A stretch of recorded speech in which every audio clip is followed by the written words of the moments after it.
Hello hello everybody, আমি নিপুণ। আপনাদেরকে স্বাগতম জানাচ্ছি আমার লেকচার আছে নবম লেকচার ভিডিওতে।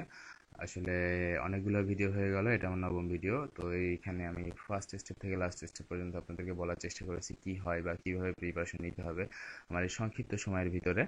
তো এতটুকু তো আসলে পসিবল না, এভাবে সব কিছু শেখানো পসিবল না, বাট আমি আপনাদেরকে বোঝানোর চেষ্টা করেছি আসলে কী কী এক্সামগুলো হয় এবং এক্সামগুলো কী কী সে সম্পর্কে।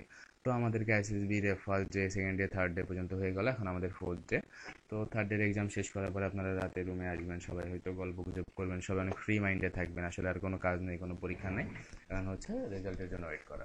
তো প্রথম দিন সকালে উঠে আপনারা আবার ফর্মাল ড্রেস পরে গেলেন, ব্রেকফাস্ট করলেন, তারপরে আপনাদেরকে হয়তো আবার টিভি রুমে নিয়ে যাওয়া হবে, আপনারা টিভি দেখলেন, বা কেউ গেমস করার ইচ্ছে থাকলে ওখানে খেলাধুলার ব্যবস্থা থাকে, ক্যান্টিন আছে, আপনারা খাওয়া দাওয়া করতে পারেন। আসলে আমাদের ফোর্থ ডেতে সেরকম কোনো কাজ নেই, অথবা কোনো পরীক্ষাও নাই যে আপনাদের কোনো পরীক্ষা দিতে হবে। আসলে স্যার ফোর্থ ডেতে যেটা হয় যে রেজাল্ট দেওয়া হয়, তো রেজাল্ট অনেক সময় সকালে দিয়ে দেওয়া হয়, অথবা অনেক সময় সর্বোচ্চ দুপুর 2টা 3টার মধ্যে আসলে রেজাল্টটা হয়ে যায় আর কি। ওদের রেজাল্ট তৈরি করতে যতটুকু সময় লাগে এই আর কি।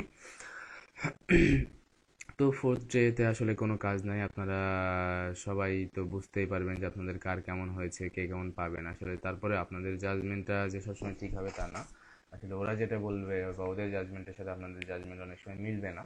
তো এটাই আর কি কথা, যে আপনারা রেজাল্টের জন্য ওয়েট করবেন, এবং যখন রেজাল্টের জন্য আপনাদেরকে ডাকা হবে, গ্রুপ ওয়াইজ ডাকা হবে ডিপির রুমে। আপনারা যে ডিপি, যে রুমটাতে আপনারা এক্সাম দিয়েছেন, সবাই সবার গ্রুপ ধরে ডিপির রুমে যাবেন, এবং সেখানে আপনাদেরকে ডিপি প্রথমে হয়তো একটা শুভেচ্ছা বক্তব্য দিবেন বা কিছু বলবেন, যে যারা পাচ্ছ, গ্রিন কার্ড পাচ্ছ, তারা মন খারাপ করো, তারা আর কি কনগ্রাচুলেশন জানানো হবে, যারা রেড কার্ড পাচ্ছে তারা মন খারাপ করো না, এরকম কিছু একটা বলবে।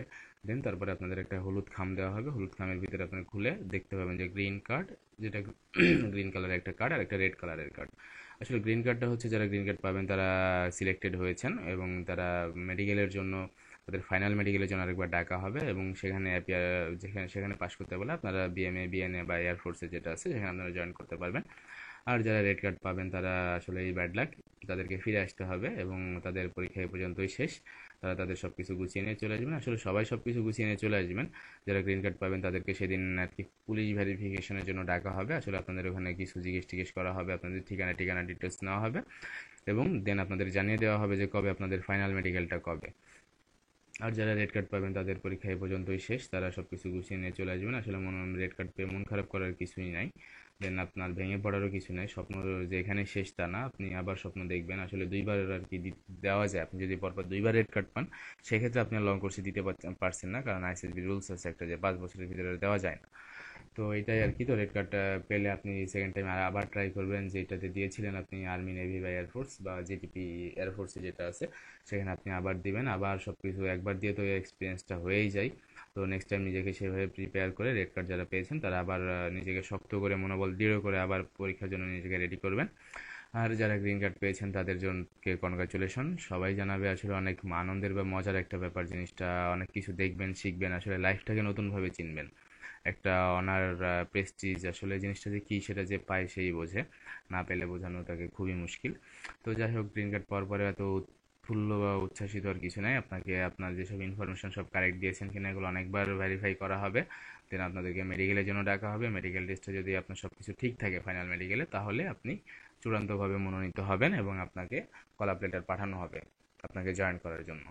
তো এই আর কি ছিল আপনার আইএসএসবি ডে 4 সম্পর্কে। তো এইভাবে আর কি আপনি নিজেকে রেডি করেন, আপনারা সবাই সেভাবে প্রিপারেশন নেন, যে যারা আর কি ডিটারমাইন্ড যাবেন বিএমএ বা বিএনএ বা এয়ারফোর্সে যারা জয়েন করতে চান, তারা সেভাবে আর কি নিজেদেরকে এখন থেকে প্রিপারেশন নেওয়া শুরু করে দেন, নিজেদেরকে প্রিপেয়ার করা শুরু করেন। আর ফিজিক্যাল ফিটনেস অনেক বড় একটা ব্যাপার, যার জন্য অনেক সাবধান থাকবেন, অনেক বেশি কেয়ারফুল থাকবেন নিজের উপর, নিজের শরীরের যত্ন নেবেন। নিয়মিত এক্সারসাইজ করবেন, সকালবেলা উঠে দৌড়ানো, পুশ আপ দেওয়া। আইএসএসবি যে গ্রাউন্ডের কাজগুলো দেখেছেন, এখানে আসলে অনেক বেশি স্ট্যামিনার দরকার হয়।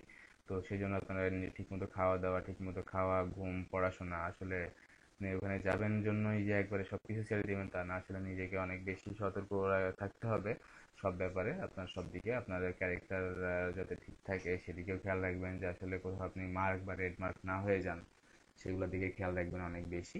এবং এই ছিল আপনার ডে 4 সম্পর্কে। তো সবাই ভালো থাকবেন, থ্যাংক ইউ।